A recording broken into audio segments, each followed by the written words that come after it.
1 मे महाराष्ट्र दिन, पण या तारखेकडे अवघ्या महाराष्ट्राचं लक्ष फक्त महाराष्ट्र दिन म्हणून लागलेलं नाहीये, तर या दिवसाचं यावर्षी एक वेगळं महत्त्व असणार आहे। कारण मुंबईच्या आजूबाजूच्या शहरांमधल्या सगळ्या रिक्षा चालकांना आणि टॅक्सी चालकांना मराठी सक्तीची करण्यासाठी हा दिवस निवडला गेला। या दिवशी जर रिक्षा चालकांना टॅक्सी चालकांना मराठी येत नाही असं जर परिवहन विभागाच्या अधिकाऱ्यांना दिसलं तर ते त्यांच्यावर कारवाई करू शकतील, अशा प्रकारचा निर्णय महाराष्ट्राच्या परिवहन विभागाने घेतला। आणि जेव्हापासून या निर्णयाची घोषणा झाली तेव्हापासून या निर्णयाला जबरदस्त विरोध होतोय। तो विरोध जसा रिक्षा चालकांकडून, अमराठी रिक्षा चालकांकडून, अमराठी टॅक्सी चालकांकडून होतोय, तसाच काही राजकीय पक्षांकडून, राजकीय नेत्यांकडून होतोय। काहींचा विरोध छुपा आहे, काहींचा विरोध उघड आहे। पण दुसरीकडे या मुद्द्यावर आणखीन एक गोष्ट मुंबईकरांच्या समोर आली, किंवा मुंबईकरांना कायम इशारा दिला जातोय का, मराठी मुंबईकरांना कायम इशारा दिला जातोय का की उत्तर भारतीय हिंदी भाषिक जर मुंबईमध्ये नसतील तर मुंबई चालणारच नाही, कारण तशा प्रकारच्या प्रतिक्रिया समोर आल्या। जर तुम्ही मराठी सक्तीची केली तर आम्ही संप करू, अशा प्रकारचे इशारे समोर आलेले आहेत। आणि या सगळ्यावरून एका वादाला सुरुवात झाली।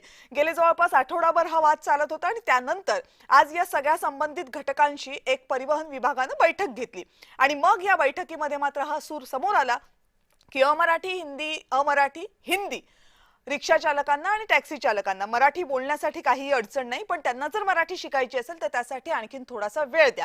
आता हे वेळ देण्याचा जो निर्णय आहे तो होईल उद्या, कारण उद्या परिवहन विभागाच्या अधिकाऱ्यांसोबत या संदर्भातली बैठक घेतली जाईल आणि मग निर्णय घेतला जाईल असं परिवहन मंत्र्यांनी सांगितलंय। पण हा निर्णय जर खरंच घेतला आणि आणखीन मुदतवाढ दिली तर त्याला मनसेचा जोरदार विरोध आहे। आणि रिक्षा चालकांचं म्हणणं आहे की जर तुम्ही आम्हाला वेळ दिली तरच आम्ही मराठी शिकू। आता यामुळे प्रश्न असा निर्माण झालाय की मुंबईमध्ये येऊन जे रिक्षा चालक, जे टॅक्सी चालक आपली उदरनिर्वाह करतात, उपजीविका करतात, त्यांना खरंच मराठीची 4 वाक्य बोलायला इतका का त्रास होतोय? ते इतके आढेवेढे का घेतात? 4 वाक्य शिकणं हे खरंच कठीण आहे का? मराठी असेल एखादा तुमचा ग्राहक तर त्याच्याशी मराठीमध्ये 4 वाक्य बोलणं हे खरंच कठीण आहे का? आणि ते जर कठीण नसेल तर मग त्यासाठी इतके आढेवेढे का? मराठी द्वेष सुरू आहे का मुंबई आणि आजूबाजूच्या शहरांमध्ये, की मराठी माणसालाच अंगुला दाखवण्याचे सध्या काम सुरू आहे? असे अनेक प्रश्न या निमित्तानं निर्माण झालेले आहेत। ते प्रश्न जसे राजकीय आहेत तसेच ते सामाजिकही आहेत। या सगळ्या संदर्भात आज बोलणार आहोत, पण त्या अगोदर पाहूयात आज दिवसभरामध्ये नेमकं काय काय झालं या मुद्द्यावर, या संदर्भातला स्पेशल रिपोर्ट।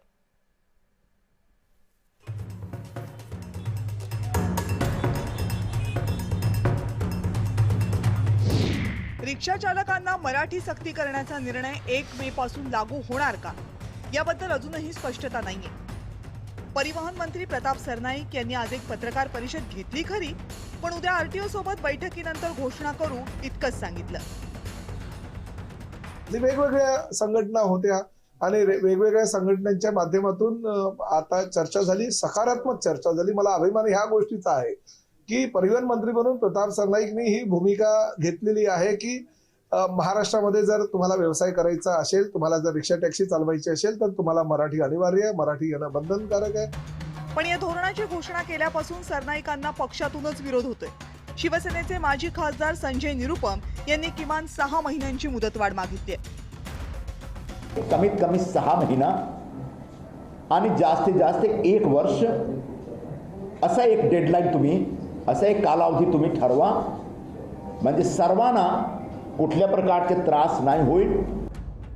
मनसेचे नेते संदीप देशपांडे यांनी मात्र निरुपम यांच्यावर सडकून टीका केली आहे। आनंद दिघे हयात असते तर निरुपम यांच्या कानशिलात लगावली असती, अशी प्रतिक्रिया देशपांडेंनी दिली। आज जर स्वर्गीय आनंद दिघे साहेब असते तर संजय निरुपम सारख्याच्या कानाखाली 2 वाजवले असतात त्यांनी, तर दिघे साहेब नाही तर निदान शिंदे साहेबांनी 2 वाजवावे, 2 नाही किमान 1 तर वाजवावी।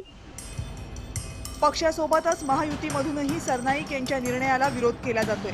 भाजपचे आमदार नरेंद्र मेहता यांनी तर सरनाईकांवर गंभीर आरोप केले। झाडं कापली गेली, तोडली गेली फोकलँडनी आणि त्यांच्यावर कडक कारवाई व्हायला पाहिजे। प्रताप सरनाईक हा जगातला सर्वात मोठा भूमाफिया आहे, त्यांचा आणि त्यांच्या कुटुंबावर कारवाई झाली पाहिजे। तर दुसरीकडे राष्ट्रवादीचे ज्येष्ठ नेते छगन भुजबळ यांनी या निर्णयाच्या अंमलबजावणीत येऊ शकणाऱ्या अडचणींचा पाढा वाचला। लोक संपावर जातील, मग परत लोकांचे हाल, परत आपल्यालाच ऐकावं लागणार की तुमच्यामुळे जे आहे आम्हाला जे आहे जाण्या येण्याची आमची व्यवस्था जी होती ती खंडित झाली वगैरे वगैरे। तर थोडंसं जे आहे सांभाळून हे घेतलं पाहिजे। महाराष्ट्रातील रिक्षा चालकांनी मराठीतच बोललं पाहिजे यात वाद नाही, पण मराठी सक्ती सोबतच रिक्षा चालकांनी भाडी नाकारणं, प्रवाशांवर अरेरावी करणं, सर्रासपणे वाहतुकीचे नियम मोडणं यावरही अंकुश लागला पाहिजे अशी सर्वसामान्य प्रवाशांची भावना आहे. ब्युरो रिपोर्ट, जय महाराष्ट्र.